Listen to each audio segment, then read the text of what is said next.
Hello, everybody, and welcome to this week's State by State. This week's state, California. California was admitted to the Union on September 9th, 1850. Its capital is Sacramento. It makes up a total area of around 163,690 some square miles. That's big.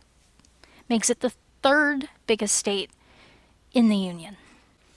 The highest elevation point in California is Mount Whitney, and it stands at 14,505 feet. And the lowest elevation is Badwater Basin, which is minus 279 feet beneath sea level.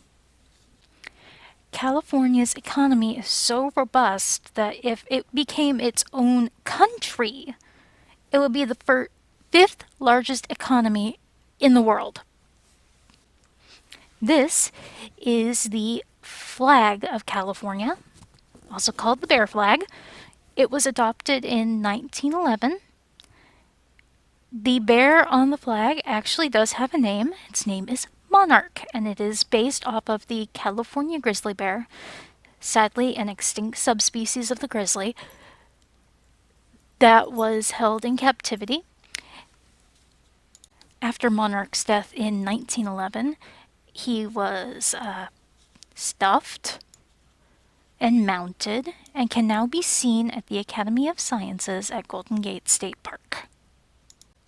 The state flower of California is, and I apologize if I completely destroy these words, Eschscholzia californica, more commonly known as the California poppy, the golden poppy, California sunlight, or cup of gold. This is a flowering plant native to the United States and Mexico. And for those of you who like to eat your plants, it is edible. The leaves are often used as a garnish, and the seeds are used in cooking. California has two state trees. They're both sequoias, but they are both very specific species of sequoias. There is Sequoia sempervirens, which is the coastal redwood, also called the California redwood. And then there is also the one that everyone knows, the Sequoiadendron giganteum, also known as the giant sequoia, the giant redwood. For the purposes of this video, I am focusing on the giant sequoia. They grow to an average height of 164 to 279 feet, with a trunk that measures 20 to 26 feet on average. Record trees have been 311 feet tall, and trunk diameters of 56 feet have been claimed via research figures taken out of context. The oldest known giant sequoia is anywhere from 3,200 to 3,266 years old. That was based on dendrochronology, or reading of tree rings. That makes the giant sequoia among the oldest living organisms on Earth. Well, the trees fully grown are huge.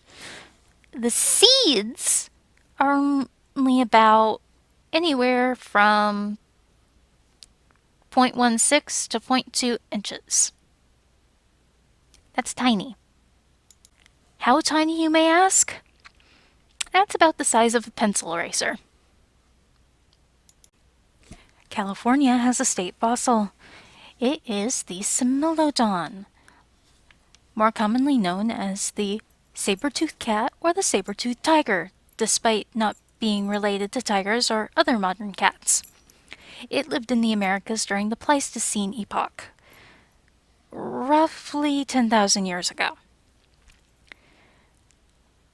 one of the greatest collection of fossils is in the La Brea tar pits of Los Angeles. In fact, the museum there houses several examples that can be seen by the public. Okay, folks, and we are going to start a couple of stories about California. The first one is going to be about the Ada Hancock and its lost gold. The Ada Hancock, or the SS Ada Hancock, was a ferry boat in Los Angeles. At around 5 p.m. on April 27th, 1863, it exploded. Now, there are two competing stories for why this happened. One of them is very long and one of them is not. The not long one is from Wells Fargo, that because of poor maintenance, cold seawater got in, hit the hot boiler, and kaboom. Why Wells Fargo was involved in this? That's part of the longer story. Of the 26, there were 26 casualties amongst the 50 passengers, and a lot of injuries. We're going to focus on two of them. The first person we are going to keep an eye on is Louis Schechlinger, who was a loan shark. Including, he ran a variety of money laundering operations, including loaning money to landowners that couldn't obtain normal bank loans. He always charged huge rates till the landowner was unable to pay, at which point he would foreclose on the entire property and make back all his money, plus some. One of these landowners was Ricardo Vejar, whom Schechlinger lent $30,000. However, Vejar died. As a result, Schechlinger thought the debt wouldn't be paid, and he rode out to the property, only to meet Vejar's son, Ramon, who was not happy with this. So Ramon and the men he had with him fought back against Schechlinger and the men he had with him. One of Schechlinger's friends was part of the group, was killed, and the other severely injured. Schechlinger had to flee.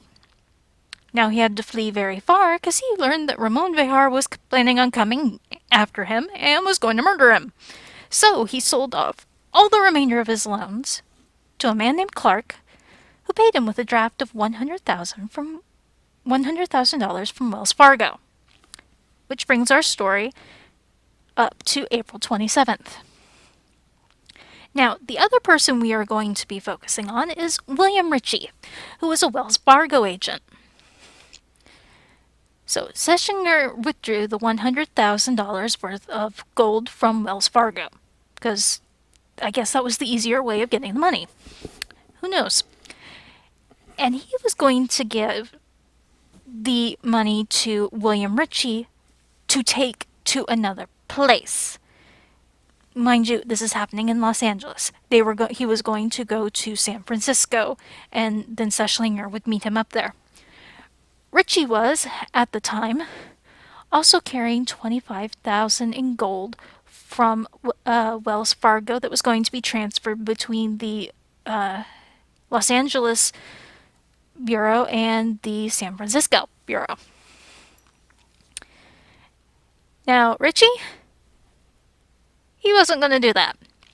He had made arrangements that as soon as he hit San Francisco, he was heading to the South Pacific with $125,000 with gold. Now, Schechlinger found out about this, and the night that the SS Senator, which was the ship that Ritchie was planning on taking to San Francisco, was off the shore of Dead Man's Island. Dead Man's Island isn't there anymore because it was dredged. It was basically a sandbar. But that was where the Ada Hancock was docked. Now, the Ada Hancock's lines were thrown off, and she was beginning to pull away from the dock when a late boarder showed up. Guess who it was? Schechlinger, who had just found out about what Richie was planning on doing. Well, Schechlinger happened to know a couple of guys that worked on the dock, and they persuaded the ship to come back. So, Schechlinger is on the deck, and he is hunting down Richie. Richie, of course, is going to avoid this if at all possible, and he sought safety below the decks, supposedly near the boiler room. Now, only a few seconds after both of them ended up going under the decks, because Schechlinger was going to chase this guy, and he was going to shoot him. There were several gunshots, according to witnesses, that came from below deck. And then the Ada Hancock exploded. There is a theory that Schechlinger's gun is what caused the ship to take on water, which then hit the hot boiler, which then exploded. No one knows exactly what happened, but Wells Fargo does deny this story. The gold, the $125,000 worth of it, never appeared. So, who knows what happens? Interesting story. Don't know which one you want to believe more. The official Wells Fargo version, or this one that might have been cooked up by treasure hunters. Okay, and now for the final story, or fact for California, considering how long the Ada Hancock story was and how many authors I have coming for you. We're going to talk about the Old Plank Road, which was a plank road in Imperial County, California. It was made to be a commercial route between San Diego and Yuma. San Diego's civic leaders proposed the plank road in order to ensure their city became the hub of Southern California's road network, because Los Angeles had just won the right to be the western terminus of the Transcontinental Railroad. Now, the person who took up the challenge of making this road was businessman and road builder Colonel Ed Fletcher. And he started a race in October of 1912 to get to Yuma. Now, Fletcher used a team of horses to pull his automobile through the sand and won the race in a seemingly impossible 19.4 hours. And that is with the reporter having a 24-hour head start in Los Angeles. Fletcher raised money to pay for the more than 10,000 planks that were shipped from San Diego to Holtville, California, and the first planks were laid on February 14, 1915. The plank road was a total of 6.5 miles, and work ended on April 4th. In June of 1915, the California State Highway Commission assumed responsibility for the plank road and its maintenance, which was very difficult considering all of the ways it was being maintained was with mules and scrapers. However, this was a very difficult road to maintain, and in August 12, 1926, there was an asphalt concrete surface constructed on top of the sands, because this area was deserty dunes, that then later became displaced by U.S. Route 80, which was then displaced by Interstate 8. However, there are only fragments of the plank road remaining, and they are underneath the jurisdiction of the Bureau of Land Management. They are considered a California historical landmark. fact, if you go to the Yuma Quartermaster Depot Historic Park, you can see examples of the old plank road and cars that would have drove over it.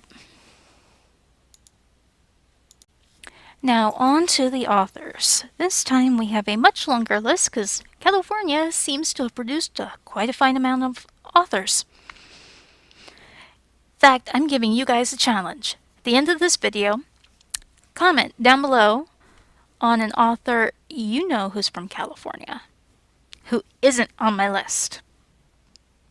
Now, there are a lot, but who knows? And in fact, and remember my criteria, which is the person has to be born in, raised in, or spent a significant amount of time in California. So here we go with the authors.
Well, hey everyone, thanks for watching our video.